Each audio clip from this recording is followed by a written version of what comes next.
Сәлеметсіңдер ме балалар? 2-ші сынып қазақ тілі пәні 111-ші сабақ дара және күрделі етістік тақырыбын жалғастыратын боламыз.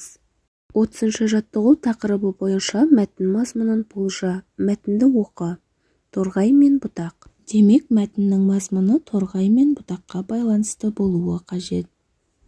Бір топ торғай ұшып келіп ағаштың басына қонды. Бұтақ басына бір торғайдан қонып еді, бір торғайға бұтақ жетпей қалды. Сонан соң бір бұтаққа 2 торғайдан қонып еді, бір бұтақ артық қалды. Бұтақ нешеу, торғай нешеу? Мәтіндегі сұрақтарға жауап бер. Жауабы балалар 3 торғай, 4 бұтақ. Етістіктерді тап. Мәтіндегі етістіктер ұшып келіп, қонды, қонып еді, жетпей қалды, артық қалды сөздері. 31-ші жаттығу көктемге тән белгілерді көрсет, сол сөйлемдерді жаз. Және де етістіктердің дара немесе күрделі екенін айт.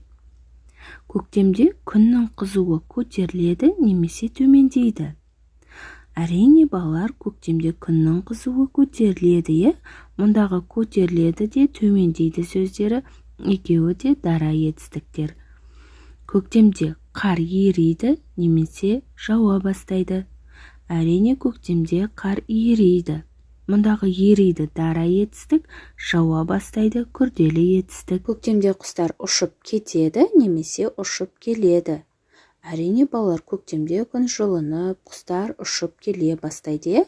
Мұндағы ұшып кетеді, ұшып келеді, екеуі де күрделі етістіктер. Көктемде жапырақтар сарғайып түсе бастайды немесе жайқалып өседі. Әрине көктемде жапырақтар жайқалып өседі. Мұндағы сарғайып дара етістік, түсе бастайды, жайқалып өседі. Бұл сөздер күрделі етістіктер. 32-ші жаттығу берілген етістіктерді үлгі бойынша жазып, олардың мағынасы бір-біріне қарама-қарсы екенін дәлелде. Байлады, шашты, жапты, үзді, ашты, жалғады, шешті, жинады сөздері берілген. Үлгі бойынша жазып шығамыз. Үлгіде байлады, шешті. Әрі қарай жалғастырамыз. Шашты, жинады, жапты, ашты, үзді, жалғады деп мағынасы бір-біріне қарама-қарсы сөздерді жазып шығамыз. 33-ші жаттығу сөз жұмбақты шеш. Бірінші сұрақ, таудан ағатын табиғи су, ол бұлақ. Екінші сұрақ, қарға тұқымдас алақанатты құс, бұл сауысқан. Үшінші, сан, ол 4. Төртінші, уақытты көрсететін сат, сағат. Бесінші сұрақ, мойны ұзын, ірі, дала құсы, бұл дуадақ. Алтыншы, домалақ, қабығы қатты, тәтті, шырынды, бақша дақылы, қарбыз. Шешуіндегі сөз дара етістік пе, әлде күрделі етістік пе? Сөз жұмбақтың шешуіндегі сөз барады сөзі. Бұл балалар әрине дара етістігі.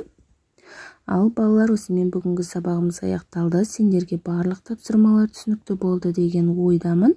Балалар, егерде каналға тіркелмеген болсаңдар, осы видеоның төменгі жағындағы подписаться батырмасын басып, каналға тіркеліп, лайк басып кетуді ұмытпаңдар. Келесі жаңа сабақта кездескенше сау болыңдар.